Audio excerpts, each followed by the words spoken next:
morning. Good morning. It's 8 Morning. o'clock on the start of a Wednesday. Glad you're with us for Second Cup on what feels like a late winter, early spring day. I've seen grass. Yeah. I feel changed.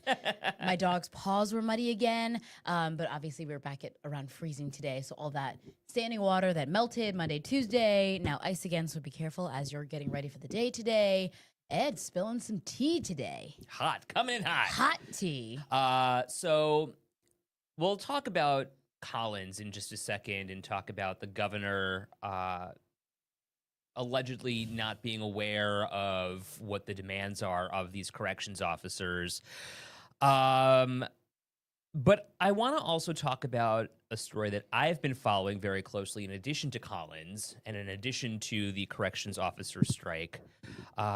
Linda wondering, can we make the sound louder? Maybe I just need to speak Maybe we'll just directly a little bit closer into the microphone. And your mom is here to hear you spill some tea. Hi, Jan. Jan's here. Good morning. Lynn wondering, are we in a new studio? Yes, in fact, we are. This is what we call Epcot because it's a whole new world. New fantastic point of view. Right. Kind of looks like the here, ball. It's crystal clear. So what I wanted to talk about in particular, as everyone's complimenting you, pretty dress, blue's Thanks, your color. Marguerite. So Goodyear. I've been following this really interesting story out of Niagara Falls. And for those of you who saw last month my investigation about Goodyear Niagara Falls emitting a high level of a cancer-causing chemical called orthotoluidine into the air, you saw that I had been trying for months to get a hold of the Department of Environmental Conservation to try and speak with somebody about this, but they had been dodging me for months. I mean, I have been working on this since October, and my story aired in January. Finally, I was able to sit down with the Department of Environmental Conservation's commissioner. And this person, Sean Mahar, came to our studio. I sat down with him for this one-on-one interview, asking him point blank, is the community safe? Right. And I think your questions are very clear for this, right? You're not looking to, have a gotcha situation. No. You're just trying to make sure that this community is safe. It's very reminiscent of Love Canal. Right. So it's a sore spot for people in the Niagara Falls area. They've already been poisoned once before. Are they being poisoned again?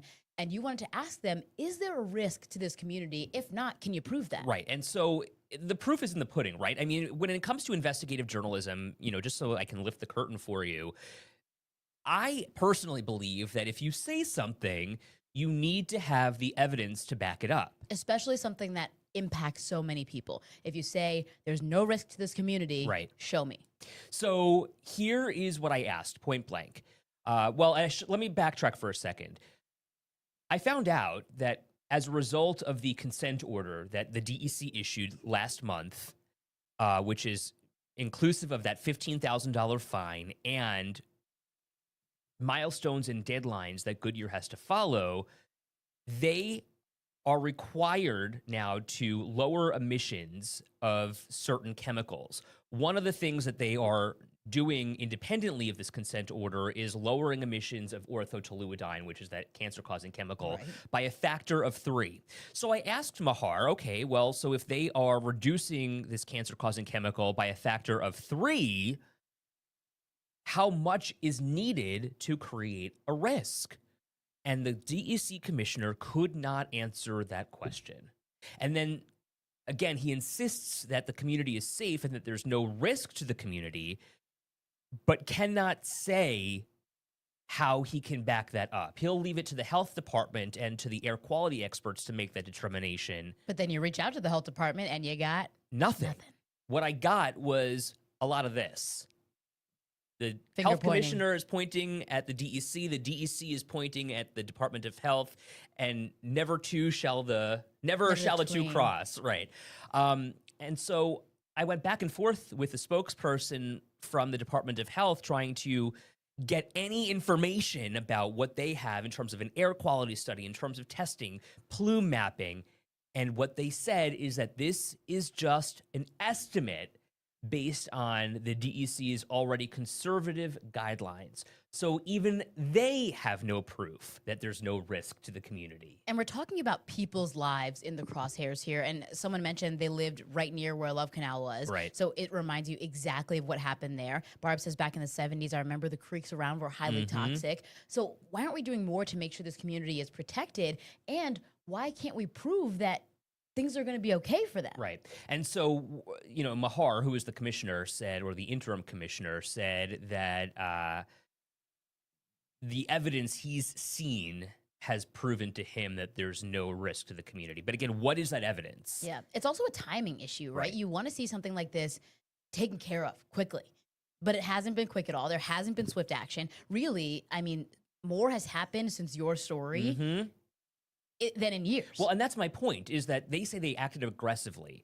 DEC says that they acted aggressively against Goodyear, but it wasn't until this story came forward, it wasn't until they started getting some pressure from the outside, from advocates, to say, okay, what the heck is going on here, that they actually took action. And they have known about this for years. And now let me tell you a little bit more about what's going on here in terms of the behind the scenes. Yesterday, I got off the phone with the DEC, and they are expressing concern about the story. And they're expressing concerns about a couple of different things. And I'll be completely transparent with you here. Number one, they're expressing concern about the title Getting Poisoned, because they don't think it's accurate to say that people are being poisoned here as a result of this cancer-causing chemical. But listen to those two things. Cancer-causing chemical, we know it to be. Is it in the area? We know that it is. And at what level? We don't know, because they can't prove it. But I was quick to remind them that I even spoke with a worker, a former worker at Goodyear, who has since retired, who says and has proven that he has bladder cancer as a result of working inside the plant, and they didn't take the correct steps to mitigate that kind of a risk. Goodyear itself also has a biannual screening in place to make sure that if their workers are exposed to this chemical, they are able to test themselves for bladder cancer. And as much as Ed is great at his job in pressing and answering these questions, he's not just doing it for fun. He's not coming after the state for no reason. There are actual people whose lives are being impacted, people that you spoke with that you're trying to get answers for. So that was one thing that they were concerned about. Another thing they were concerned about is how the facts are coming out in this story. And what's interesting is that they see the facts as completely different than what we see facts as. And again, as I mentioned, to me, if you're saying something, you need to have some sort of proof behind it to make sure that it is a fact. You know what I mean? You're saying something, just because I say something like the sky is blue, okay, well, explain to me why the sky is blue. Right. Do you know what I mean? It's not just subjective. Oh, I feel this way. No. Show me the data. Right. And so every time you ask that question, they can't provide anything. And I said, look, give me the information, and I'm more than happy to include it, take a look at it, change the reporting. What is it? Prove me wrong, right? You're asking for a chance, tell me what you do have. Right. If what I'm saying is wrong, then what's correct? Exactly. And so when you can't do that, then, I'm not trying to fuel fire here or create panic by any means. I'm simply trying to get the information out there. And what it seems like is the DEC is trying to walk back some of the things that they said. I also reminded them that this interview with the commissioner was riddled with holes. I would ask a question and the interim commissioner would answer, but he came prepared with one line in that they acted aggressively against Goodyear. This is a legal process, and they had to let the process play out. But just because it's a process doesn't mean that it can't be changed. Doesn't mean it's a process. Doesn't mean that it's right or ethical or the correct way to do things. It could always be changed. It doesn't seem that there's a level of urgency that matches the situation as well. And that's kind of what people are saying.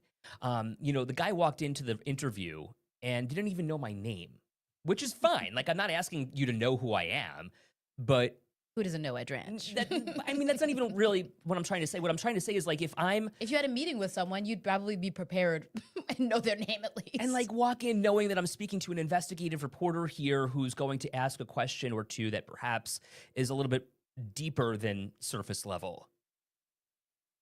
And we did. So you can watch that right now on WKBW.com. Johnny, my boy Marrero, just put a link in the comments here.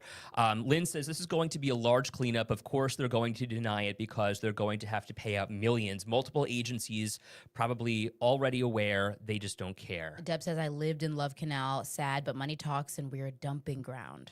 Mark says these political appointees, I think, are not experts at all. Cindy says, I smell cover up.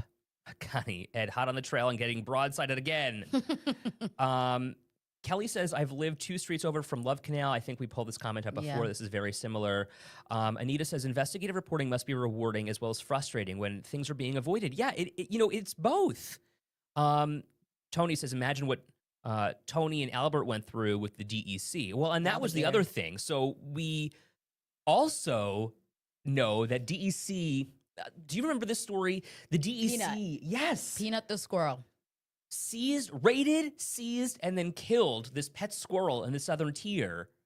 Like that. Right. But waited years to enforce action against a plant that is emitting cancer-causing chemicals. Peter says he likes when you ruffle people's feathers. Watch tonight at 6. And it's not funny. It's serious, but Yeah. it's a very valid point to bring up. We want to see action. People are asking for action. We're Right. talking about a cancer-causing chemical, and then on one end, you have a story making headlines about a squirrel, Right. and they're quick on that one. It's a big problem. And, what the DEC and the Department of Health will point out is that the EPA denied activists' requests to jump in here and intervene here to issue an air declaration order, which would, I believe, reduce or shut down the plant. Whatever, it would take some action here at the very basic level. But the sources that I had been speaking to say, yeah, that was bound to happen. They gave me kind of some insight here saying, yeah, no kidding, because this is a state issue. It's not a federal issue. And so here we are, kind of reaping what we sow in terms of a limiting action here from the DEC years after they said that something was wrong. Larry gave some great perspective. The treatment for bladder cancer is a stage that no one wants to go through. I'm a survivor of this process. Every year I get tested. Mhm. Just that process alone can be aggravating. Well, and when I spoke with this one man who has bladder cancer, this former worker, he told me it's an agonizing process because not only are you in remission, sure, that's great. You're in remission, you are doing well, but it's always in the back of your head. The what if? What if it comes back? What if this is the test that shows me that I have cancer again? And it's all because of heavy. exposure to this chemical. Crystal says, as a Niagara Falls native, I can't thank you enough for this reporting. I grew up near Hyde Park Dump, aka Bloody Run. Something has to be done for this county. Yeah, it's tough. Tony says you are absolutely right. It's serious on both sides. I'm sorry, Jessica. Everyone covers up so they can keep themselves clean. The truth comes out. Cindy says, I think the DEC knows it's bad, but Goodyear is money and sad about money talks. And look, I mean, we don't know at this point. We know the Goodyear knows that they know. Mm-hmm. And we know that the DEC knows that Goodyear knows. I mean, we have the correspondence between the two. Obviously, something is wrong to the extent that they had to issue this order to say, clean up your act. But when it comes to this cancer-causing chemical, they're saying that there's a low risk to the community based on estimates. If I live in this community, I think I want to see my state really take action. I want to see force. I want to see them be aggressive. They say they're being aggressive with it, but I want to see that they're working to protect me. Right. And so is this what you want to see? Is this the protection that you think is sufficient enough to say, okay, I feel comfortable with this situation now? An interesting conversation.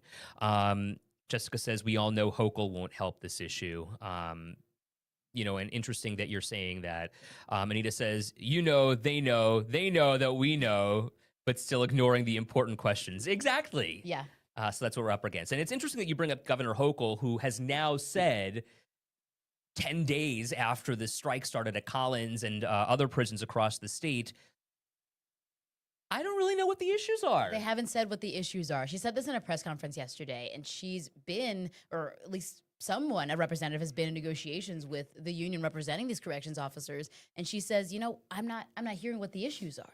And so it's interesting because we've been reporting issues for 10 days now. We've been reporting issues for months. Even in union-sanctioned publications or union-sanctioned interviews, have we found out what the issues are. But now all of a sudden we just can't figure it out. They've listed the demands, and Docs has responded point by point to their demands.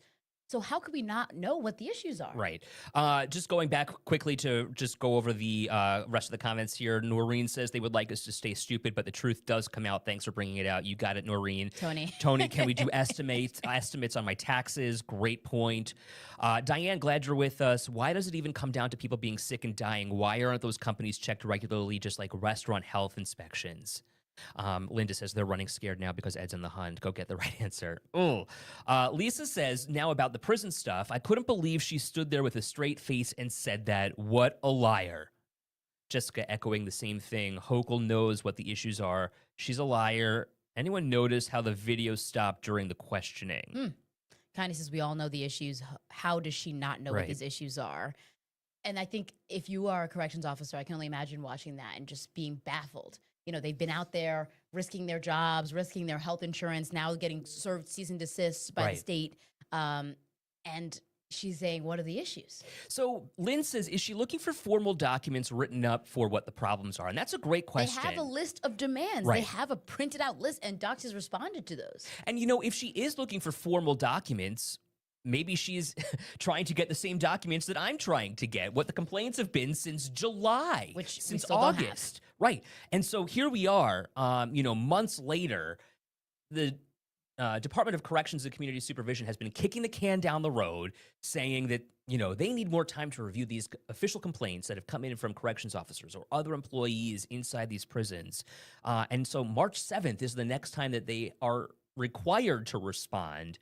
And will they actually send these documents is anyone's guess. The governor's saying this needs to stop. People need to go back to work. But what is the solution? How close are we to progress? We're now on day 3 of negotiations or mediation talks between the union representing corrections officers and the state.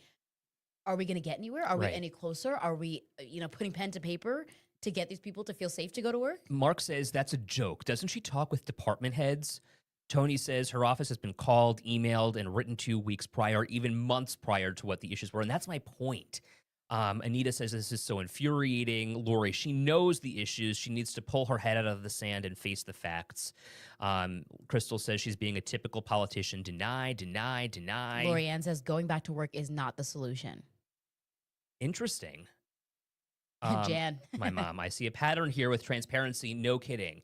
And what's interesting here is that when the governor took over after former Governor Cuomo resigned all those years ago, Governor Hochul was insistent that she would have a transparent administration. And I'll leave it at that. You decide what you make of that. We have made strides in Second Cup here talking about the situation. We were just talking about it the past week. We talked about this every single day. Since day 1 of the strike, here we are on day 10. It's really important that we continue talking about it because yesterday you were texting Ed all these documents, of the lawsuit and the cease and desist that people were getting at state troopers coming to their door, handing them documents, serving them these papers. And yesterday we also heard from other workers inside these prisons. We're talking like nurses, all these different kinds of people. A different union who reached an agreement with the state about what their roles are here. So now they are for sure not supposed to be doing anything outside of their job description while this is going on. We're talking nurses. We're talking people who serve food. We're talking people who typically are not guarding the hen house, really. Who have been tasked to do a lot of things that are not in their job description. So this is an interesting question from Crystal, and I think it's important to address this. So why isn't the union supporting them? There is a law in New York State called the Taylor Act, and the Taylor Act prevents and stops public employees from striking. The union, then, if they were to support these workers, would be breaking the law. So in not supporting them and, They can't sanction this strike because it's against the law. It's technically Exactly. illegal for them to go on strike because they're public employees. So it's not that the union isn't supporting them. They just can't, on paper, Right. sign off on it. Anita says, in terms of serving those civil papers, troopers are showing up, banging on doors, scaring children. And then there was another comment here from Jessica, and I wanted to read this one too. Being out holding the line has been amazing. We honestly watched her, and that's just how she is. She has had months that the union gave her information. No one is going back until she makes changes. She never does anything for corrections. And the governor, to be fair, would say, but I have. And she said as much yesterday. Mm-hmm. She said that I have stood with corrections officers. She's walked back parts of the HALT Act, but a lot of these COs say that's not enough. And certainly, as you can see, they are still not happy with what's come out of the governor's office. Yep. Diane, glad you're with us. State employees should band together as if she can treat one group this way. You're all at risk. She is breaking federal labor laws and OSHA laws, which overrides the Taylor law. Anita, yeah, we're trying here. And then this is an interesting comment from Noreen. If they go back now without correcting the issues, it'll be a ticking time bomb. Right. That's what I'm saying. What's going to happen here? We're on day 10. Let's say we continue. This keeps going and they keep talking. What comes out of these discussions? I wonder if they actually do away with the HALT Act, if they make progress there. I mean, can we get to a point where corrections officers do feel safe going to work? And it doesn't feel like we're close to that. Right. How much? I also got an email. This is an interesting email that I got from somebody last night. It's so funny because so many of you, and again, I'm grateful that you have taken the time to reach out to me personally, calling, emailing, sending text messages. One person sent me this email last night that said, hold on, that wasn't the right email. I have so many flagged here. Hold on, I'm sorry. The wives and families of Wendy CEOs are standing the line on Thursday, February 27th, tomorrow. The officers need a day off for their mental and physical health. The public and media needs to see that this strike is more than CEOs. It's the families that support them. Come see that this strike isn't just about the CEOs. It's about their wives, their husbands, kids, parents, and families that want them to come home from work safe. So that's tomorrow, I believe, at Wendy, where we will see the actual impact. The impact, the people that are behind this and why this is happening. And I talked about it earlier, how much we've all learned, right? 'Cause if you're not in this, I mean, you were literally speaking in the terminology. Anita was saying, all the terminology now. I'm trying. I don't want to know it. You know what I mean? But Crystal's saying, thank you for explaining. I hadn't yet heard what the Taylor Act is. I have friends who work in the corrections facilities. This is scary for all of them. I think this is eye-opening for a lot of us to learn about what's going on. And we want to know more. Slowly but surely, 10 days later, we're digging, we're finding pieces of information. We're hearing from the family members. We're starting to hear a little bit from the state. We want to know more. We want to be transparent. Put this out in the open. What are corrections officers going through? What are they seeing every day? And how can we make this better? Jeanette says, whoa, that's powerful. Here we go. And this is, again, in an effort of fairness, Linda says on the other side, what can she do? There aren't enough people that want to be a CEO. The prisons need people 24/7 to have constant protection. If you don't have people to fill the job, somebody has to do it. And what the governor pointed out yesterday is that 90% of CEOs are off the job right now. 9 of 10 are not working, are on strike. So how can we protect the people who are working and the inmate population, the incarcerated individual population? Sarah says, pay more. Right. I mean, can we make it so they're not scared for their lives every day? She's denying officers FMLA and workers' compensation. They're considered AWOL even when someone just had surgery. People don't want the job. It's not safe, Julie says. And I just want to be careful, in saying that exactly. This is what I was just about to say. It's not about the pay for these officers. It's not a situation, because we've seen strikes before, and some people say, we're not getting paid the right amount. There is an issue with overtime, of course. They're saying the CEOs, they work long hours. They're working days and days on end, a ton of overtime, and they're not being compensated fairly. But it's not the money that they're worried about. It's a safety concern, which Right. is something they said over and over again. Anita says, but if the job is less dangerous, more people would stay and want to do it.